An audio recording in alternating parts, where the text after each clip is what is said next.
días, les saluda el pastor Adolfo García de la Iglesia Bautista Oikos en Villa de Ayarco. Es para nosotros una gran bendición y una gran oportunidad llegar hasta su hogar, compartir la palabra de Dios y esperar con fe que el Señor hará un milagro en su vida en esta mañana. Estamos seguros que el mensaje de este día será una bendición y confiamos que poco a poco el Señor te irá mostrando el plan suyo para tu vida. Así es que bienvenido a la casa de Dios.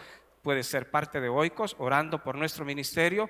Puedes ser parte de Oikos también ofrendando. Si Dios pone en tu corazón hacer una donación a nuestro ministerio, puedes hacerlo al número de cuenta que aparece en la pantalla o al Simpe Móvil, y a la vuelta te estaremos enviando un mensaje con gratitud. Así es que bienvenido esta mañana y vamos a iniciar el estudio de la palabra en la primera carta de Pedro en el capítulo 1. Del verso 13 al 16, ahí vamos a estar compartiendo en este día el mensaje de Dios.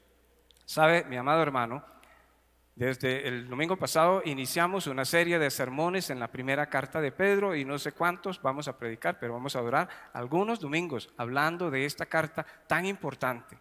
Siempre le damos importancia a las cartas. Hoy quizás porque la tecnología nos ha robado algo de la ilusión que experimentamos en el pasado al escribir cartas. Y quizás algunos de ustedes conservan alguna nota que escribieron a su esposa hoy o a su mamá en algún momento.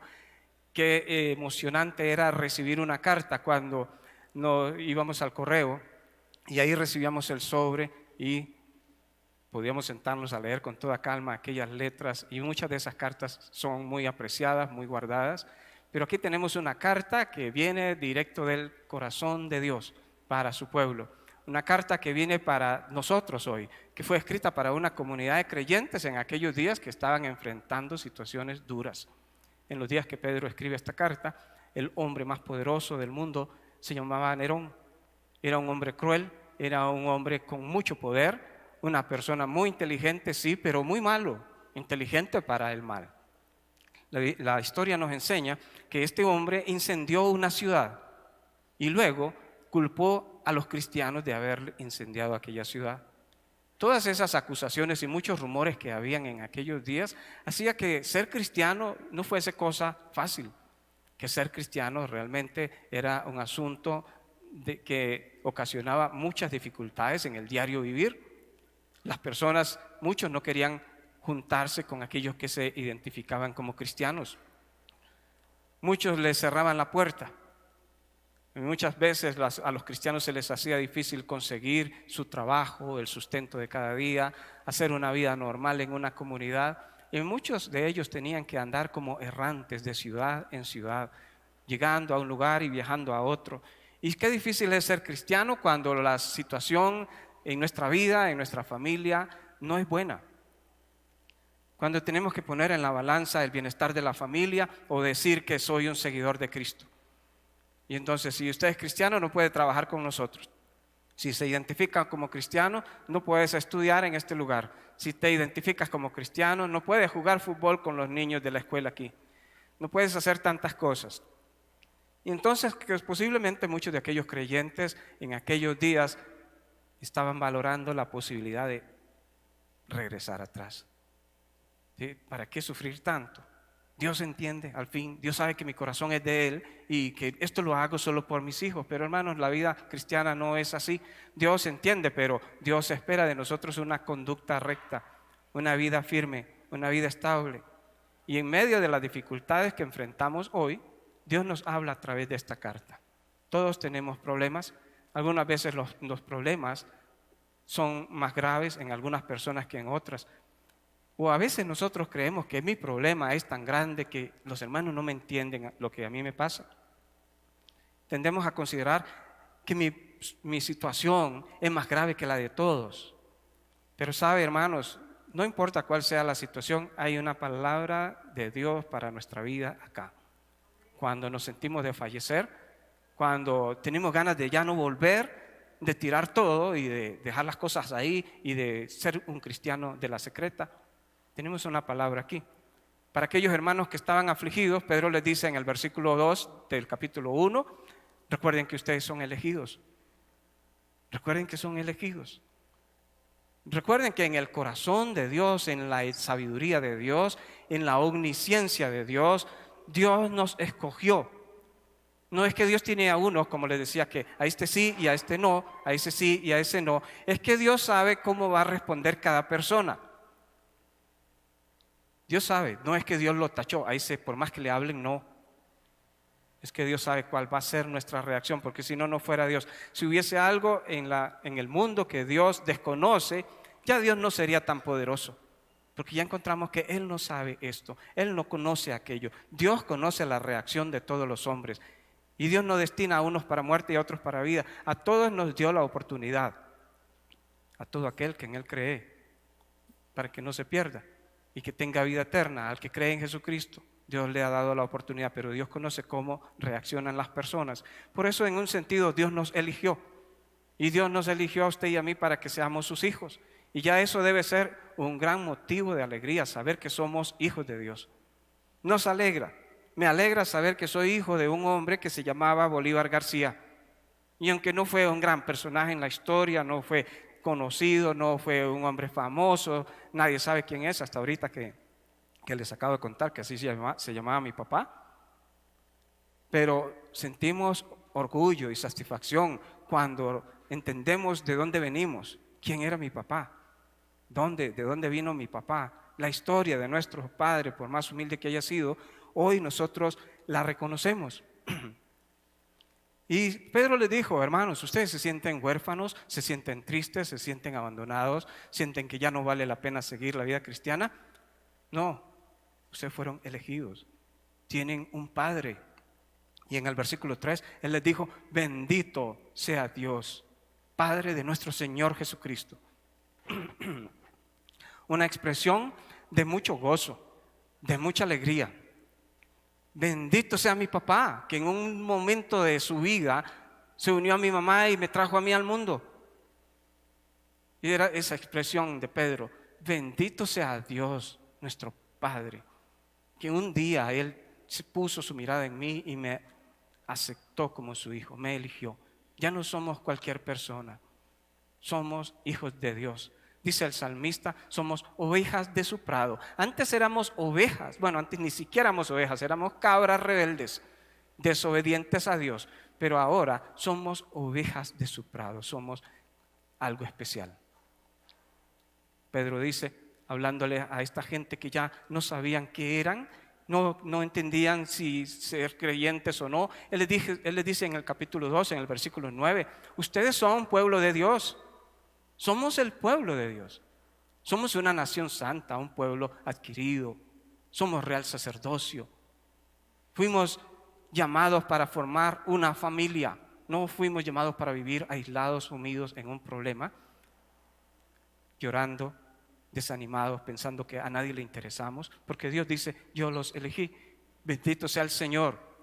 Y dice el versículo 3 que tenemos, estoy haciendo el repaso del domingo pasado, que tenemos un Dios lleno de misericordia, Padre de misericordia. Un Dios que al mirarme a mí, al ver a Adolfo, Dios se conmueve su corazón y no queda más a Dios que bendecirme, que cuidar mis pasos, que guiar mi vida, que ayudarme en mis necesidades.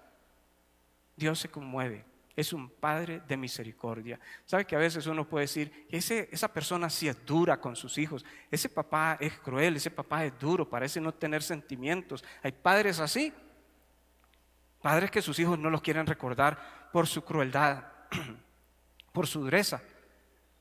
Pero algunos podemos recordar un Padre misericordioso.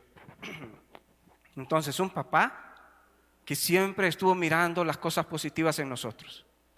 Un papá que cuando mi papá iba a mirarme a jugar fútbol, yo era Ronaldo para mi papá. Un papá que siempre creyó que podía tocar la guitarra y entonces siempre estaba ahí ayudándome o motivándome. Ese es nuestro Padre misericordia, que cree en nosotros, que al mirarnos, aunque uno está afligido y aunque uno está sumido en problemas, cree en nosotros y nos motiva. Y entonces dice el versículo 4 de Pedro 1:3, Él quiere darnos una nueva pasión. Él quiere darnos una nueva ilusión, una nueva esperanza. Él dice que Él nos da una esperanza viva. porque de verdad a veces hemos perdido la esperanza. Ya perdí la esperanza con mis hijos. Ya ni siquiera oro por ellos porque ya perdí la esperanza. Perdemos la esperanza. Ya perdí la esperanza de estudiar porque ya a esta altura de la vida ya no creo que vaya a poder estudiar. Ya perdí la esperanza. Ya perdí la esperanza de tener una casa algún día. Ya no creo que yo jamás vaya a tener una casa propia. Perdí la esperanza de tener un buen trabajo. No hay trabajo. Y muchas personas han perdido la esperanza, la ilusión de vivir, y entonces nada más transitan por el mundo haciendo lo que hacen tan rutinario. Pero Dios dijo, aquella gente que estaba afligida, yo los escogí a ustedes, yo los he elegido para que sean míos. Yo soy un Padre misericordioso y quiero darles una nueva esperanza, una nueva ilusión. Tal vez usted necesita hoy una nueva esperanza, un nuevo motivo para reír, un nuevo motivo para despertar mañana y luchar, una nueva esperanza para ilusionarse con algo y entonces provocar que algo diferente suceda en su vida. Y de verdad que a veces ocupamos esa nueva esperanza. Muchas mañanas yo le digo, Señor, inyécteme hoy. Póngame algo que me inyecte, necesito sentirme emocionado, necesito sentirme animado porque pierdo la visión, pierdo la esperanza y entonces uno se desanima, iba a usar otra palabra, pero uno se desanima y entonces se sienta ahí en la cama, ya uno no quiere hacer nada, todo lo que antes nos gustaba ya no lo vemos tan bonito, tan bonito, ya parece como que las cosas que más nos gustaban ya no son tan agradables. Y empezamos a guardar aquellas cosas que antes nos hacían tanta gracia, tanta emoción. Empezamos a guardarla. Entonces, hermanos, ¿sabe que hace como 3 meses, a finales del año pasado, un día decidí sacar la guitarra? Tenía mucho tiempo de no tocar la guitarra. Entonces un día decidí sacarla porque yo, no, Señor, necesito algo aquí, aunque sea volver a tocar las mismas de retro, de hace como 40 años. Las mismas piecillas. Y exactamente la misma reloj de la noche azul y todas esas que eran el círculo de las serenatas a las muchachas de campamento, para tratar de volver otra vez a emocionarme. Qué tremendo cuando perdemos nosotros la emoción y la pasión de hacer las cosas que siempre nos han gustado y caemos en un estado de depresión, de desaliento. La iglesia en 1 Pedro estaba desanimada, estaban afligidos por la situación en la que vivían los creyentes. Era imposible trabajar, comer, vivir, estudiar, hacer la vida porque los cristianos eran perseguidos. Y hoy nuestras situaciones son diferentes, pero seguimos a veces sufriendo el mismo desaliento. Pedro dice, el Señor quiere darnos una nueva emoción, una emoción que sea viva, una esperanza viva. Y para que ellos se emocionaran un poquito más, Pedro les dice en el versículo 4, también el Señor nos ha dado una herencia incorruptible, inmarchitable, inmarcesible, una herencia que nada la puede afectar, nadie se las puede quitar, nadie se las puede dañar. Todo lo que los cristianos tenían en aquellos días era objeto de ser arrebatado por otros, aún sus propias vidas. Así murió uno de los primeros mártires, Esteban, apedreado. Así murió nuestro Señor cuando lo crucificaron en la cruz. Se rifaron sus ropas. Y así siguieron viviendo y muriendo muchos cristianos, sufriendo. Y muchos cristianos hoy seguimos sufriendo, seguimos experimentando dolor. Pero Pedro dice, podemos aguantar el dolor. Esta leve tribulación, dice Pedro. Puede ser que muramos sufriendo, pero nos debe animar que Dios nos ha dado una esperanza viva. Puedo morir en muchas limitaciones, pero tengo mi esperanza intacta en Dios. Estoy seguro que Dios tiene una herencia para mí y que aunque ya la he empezado a disfrutar aquí en alguna medida, el Señor ha prometido dármela aquel día, dice Pedro. Está reservada para vosotros aquel día cuando nosotros partamos de este mundo y lleguemos allá. El Señor nos tiene guardada una herencia completa ahora para nosotros.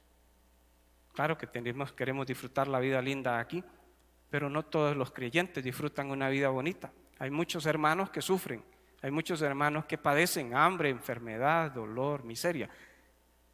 Pero si la esperanza está intacta, ahí nos está esperando el Señor con esa promesa. Y mientras dice el Señor en el versículo 5 de 1 Pedro, mientras esperamos eso, Dios nos guarda. Guardados por Dios, dice el verso 5, guardados por Dios. Dios nos guarda aquí. Quiere decir que el Señor me cuida, el Señor me provee, el Señor me sostiene, Él me dará el pan de cada día. Él no eliminará el sufrimiento, pero Él estará a la par mía mientras sufro. Una cosa es sufrir solito y otra es sufrir con el Señor al lado. Entonces hay situaciones tristes en la vida, como cuando en esta época de pandemia muchas personas han fallecido solitos en el hospital. La familia no pudo ir a estar ahí a la par de su ser amado y darle la mano mientras la persona fallecía. Muchos han muerto solos. Debe ser muy triste. En ese momento, a lo mejor, si uno tiene algún rayito de conciencia, uno quisiera ver ahí a su esposa o a sus hijos, a alguien. Yo recuerdo cuando mi papá falleció, estuve ahí con él prácticamente casi hasta el fin. Pero qué aburrido morirse solo, hermanos. Que no haya nadie al lado de uno, tan siquiera diciéndole vayas en paz, vaya tranquilo. Dios nos ha dado a nosotros una esperanza. No estamos solos. Él nos guarda, Él nos cuida y Él nos va a cuidar hasta el día final. Y entonces, hermanos, ese era repaso. Dice el versículo 13 y aquí empezamos. Por tanto, ese era como medio sermón, ¿verdad? Del tiempo, pero por tanto, ya que Dios los eligió, ya que el Señor es tan amoroso, tan misericordioso, ya que tenemos un Dios tan bueno que me da una nueva emoción, una nueva ilusión, una esperanza viva, ya que tengo un Dios que me da una herencia y un Dios que me cuida mientras todo eso llega a darse, por tanto. Y ese por tanto es como, hay algo que nosotros debemos hacer. Dice ahí Pedro, cíñanse los lomos de su entendimiento. Ceñid los lomos de vuestro entendimiento. Esa palabra, la Reina Valera del 60, suena rarísimo, ¿verdad? Los lomos parece como que está hablando de un buey y son palabras muy extrañas, pero si tiene otra versión, la Nueva Versión Internacional dice, dispónganse para actuar con inteligencia. Ceñirse los lomos. Ceñirse tenía que ver con las personas cuando iban a empezar a trabajar. En aquellos días los trabajos eran muchos de esos trabajos manuales y entonces los hombres necesitaban prepararse antes de iniciar el trabajo. Como no usaban pantalones los hombres, claro, hoy uno sale a trabajar y se talla bien la faja, ¿verdad? Si tiene que alzar algo pesado. Pero los hombres en aquellos días vestían vestidos largos, como muchas mujeres. Y cuando iban al campo a recoger el grano o iban de pesca y tenían que recoger los peces, no podían estar con ese vestido así estirado hasta abajo. Entonces tenían que arrollárselo y hacer alguna tira y amarrársela alrededor de la cintura bien fuerte para poder alzar peso. Se ceñían los lomos para trabajar.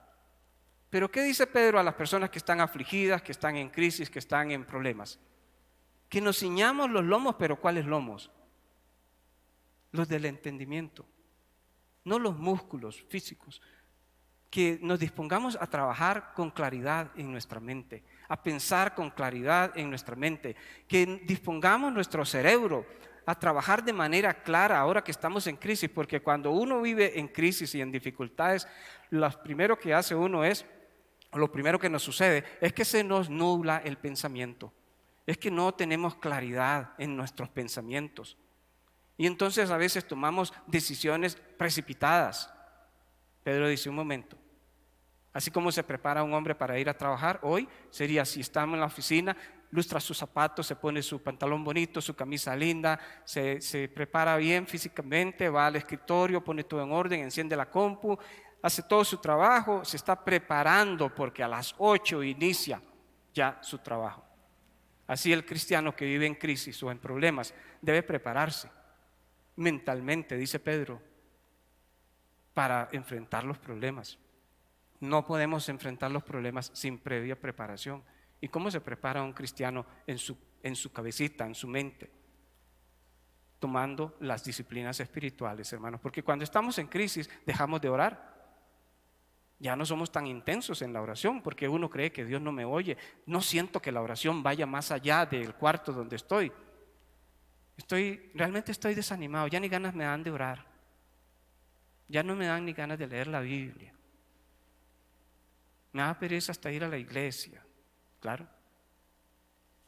La única manera de solucionar eso es volviéndose a amarrar la faja otra vez y hacer un esfuerzo, porque a las 8 tengo que entrar, porque a las 8 yo tengo que volver a trabajar, aunque amaneció lloviendo el lunes, aunque el lunes no me quiero bañar, aunque el lunes no quiero hacer muchas cosas, el lunes a las 8 yo tengo que estar sentado en esa silla trabajando.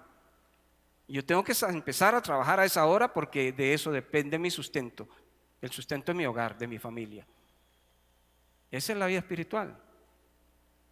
Aunque no tenga ganas de orar, aunque no tenga ganas de cantar, aunque no tenga ganas de escuchar nada que tenga que ver con la vida cristiana, aunque no tenga ganas de hablar con nadie, yo tengo que esforzarme por hacer las cosas. Tengo que ceñir los lomos de mi entendimiento para decidir de una manera muy racional que no, yo voy a hacer esto, porque esta es la medicina.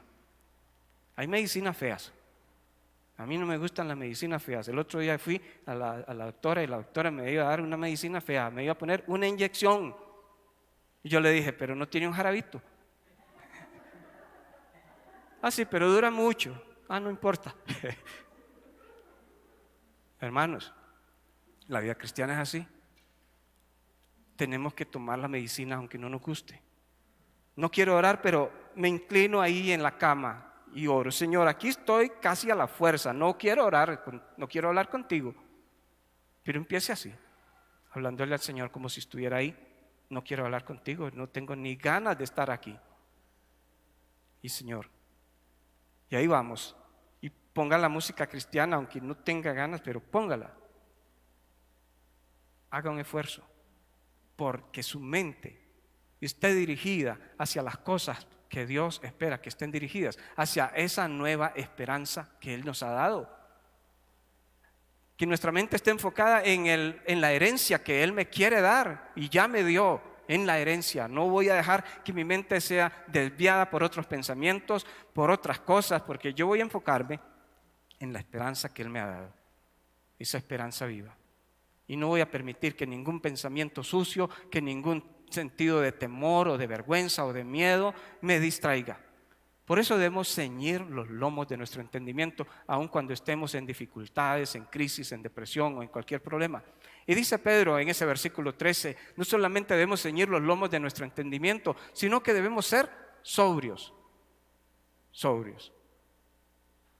Ser sobrio significa tener la mente clara, tener claridad en los pensamientos. Una persona que ebria no es una persona sobria. A veces decimos, es que como estaba bajo el efecto de la droga, ni sabe lo que dice. Como está bajo los efectos del alcohol, no se le puede hacer caso.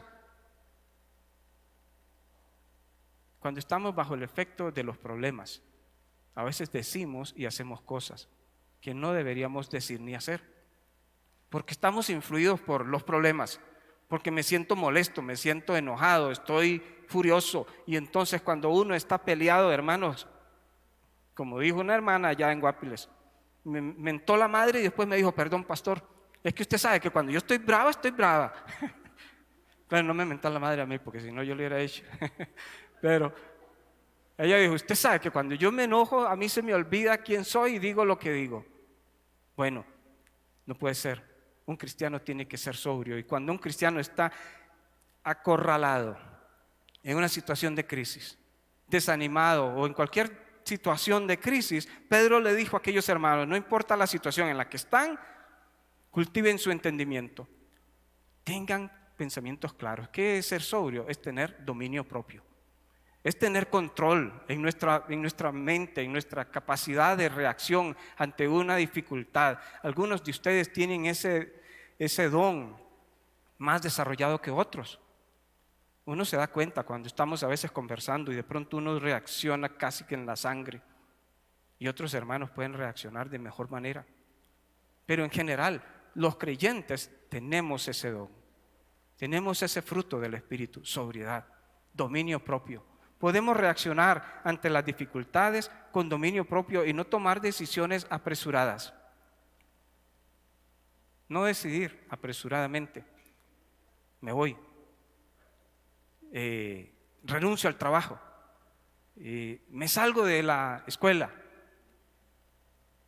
¿Cuántas veces uno no quiso tomar una decisión, o cuántas veces quisimos tomar una decisión apresurada y por alguna razón nos detuvimos y nos damos cuenta la bendición que fue no tomar aquella decisión? Les decía en la mañana que un día David tomó una decisión muy apresurada. Dice la Biblia de David que David era un hombre conforme al corazón de Dios. Quiere decir que era un hombre que de alguna manera casi impresionaba a Dios con su manera de ser. Pero un día David mandó a decirle a un amigo suyo que estaba esquilando sus ovejas que le enviara alguito en vista de que él había cuidado sus ovejas tanto tiempo, que le compartiera algo de lo que él ahora estaba recogiendo. Y aquel hombre le mandó a decir: ¿quién es David? No lo conozco. ¿Quién me está hablando? No sé quién es. Y entonces los mensajeros le llevaron el mensaje a David y David se le subió la sangre. Y dijo David: mañana a esta gente todos los he matado, no le quedará vivo un solo hombre. Y le dijo a sus amigos: agarren el machete y nos vamos. Y se fueron. Y de no haber sido por la mujer de aquel hombre, que salió en carrera cuando se dio cuenta que David venía a matarlos a todos, esa mujer preparó algunas cosas y salió en carrera a topar a David para decirle: David, ¿qué le pasa a usted? Usted no es así. Usted está actuando así porque está enojado, porque en un momento de ira habló locamente y dijo algo, y usted no es así. ¿Por qué va a hacer eso?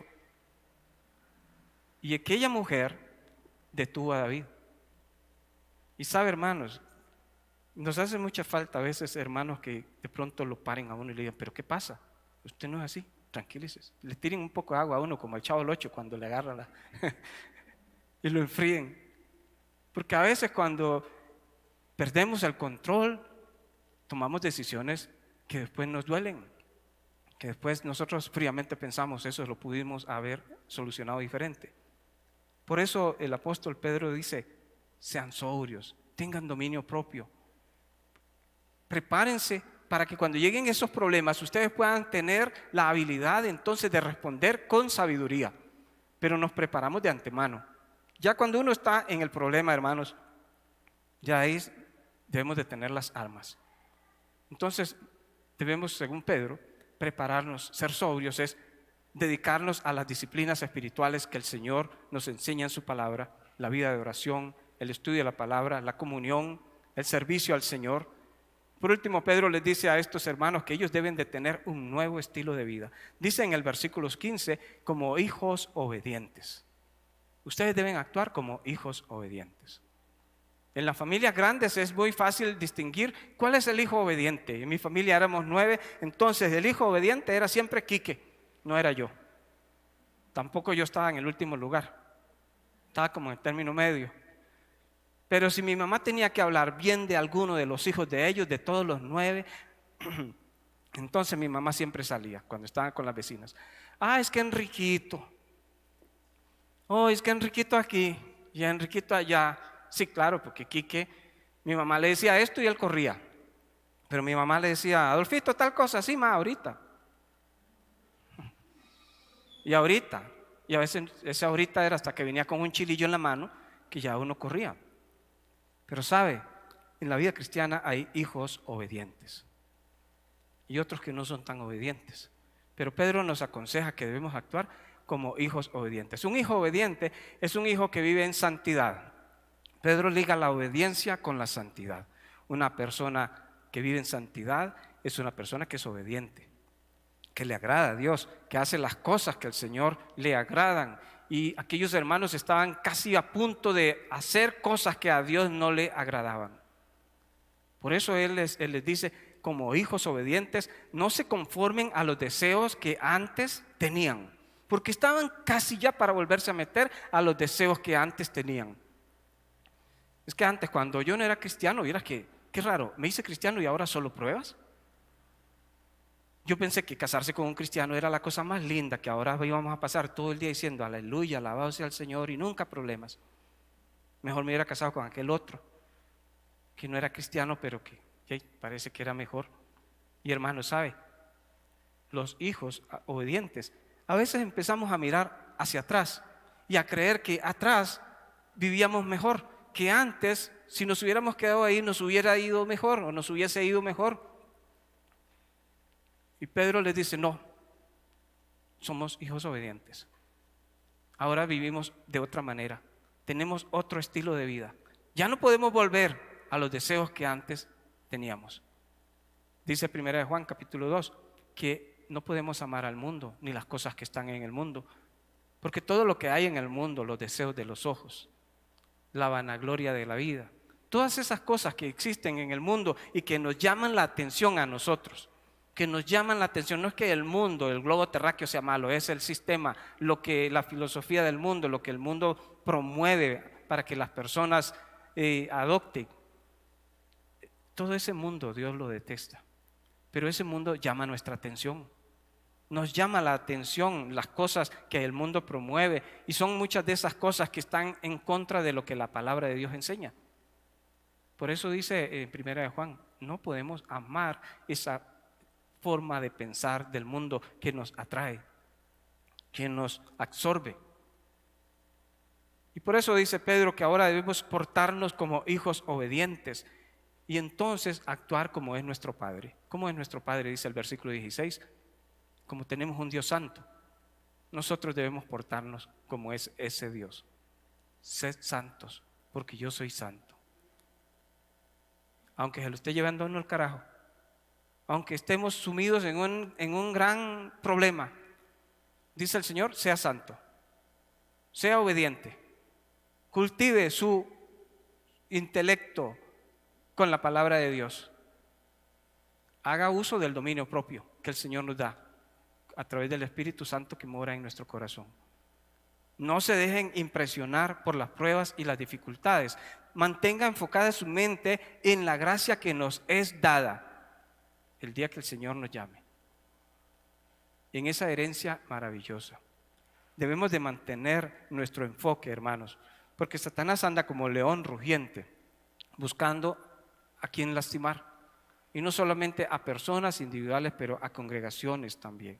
Satanás es astuto y él trata de que nosotros en nuestras mentes estemos en un enredo, en una confusión, para que las cosas no las podamos disfrutar, para que no podamos pensar en la herencia, para que no podamos emocionarnos con la nueva esperanza que Él me da, para que se nos olvide que Él es un Dios misericordioso, para que no sea consciente yo de que Él me escogió a mí y que soy su hijo. Y entonces me mantiene entretenido en un montón de problemas y dificultades que digo yo, ¿para qué? No tiene sentido. Pero esta mañana la palabra de Dios nos recuerda, por tanto, ya que tenemos tantas cosas, nosotros debemos hacer ese esfuerzo de ceñir los lomos, de ser sobrios, de poner toda nuestra esperanza en la gracia, de portarnos como hijos obedientes y ser santos, porque el que nos ha llamado a nosotros es santo, no es cualquier persona.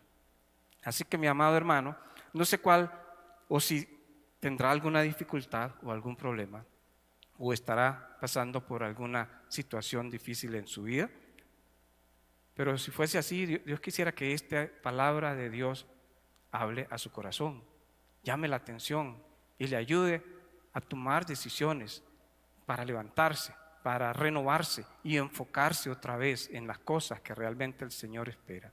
Voy a invitarle a ponerse de pie y vamos a tener una palabra de oración.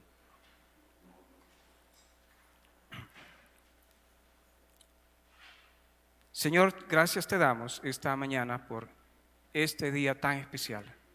Gracias por la palabra del apóstol Pedro. Reconocemos, Señor, que al igual que aquellos hermanos en aquella época que estaban sufriendo por causa de manifestar su fidelidad, su cristianismo, muchos creyentes hoy también sufren, Señor. Experimentamos situaciones de conflicto en nuestra vida, en nuestros hogares, en nuestras familias, en nuestras comunidades, Señor. situaciones que a veces nos roban la atención, roban nuestras energías, nos agobian y nos hacen sentir muchas veces que estamos solos. Pero hoy tu palabra nos recuerda que tú caminas con nosotros, que tu misericordia es para siempre, que tú estás dispuesto siempre a darnos una nueva pasión, a recordarnos que hay un galardón inmensamente grande y maravilloso para tus hijos, reservado, y que tú estás guardándonos cada día, paso a paso estás con nosotros. Y nos motivas esta mañana para cultivar nuestros pensamientos, para guardar nuestra mente y hacer uso de ese recurso maravilloso que nos has dado a través de tu Espíritu Santo, de tener dominio propio y poder actuar entonces en consonancia con lo que somos, hijos obedientes. Permite que nuestra vida refleje santidad.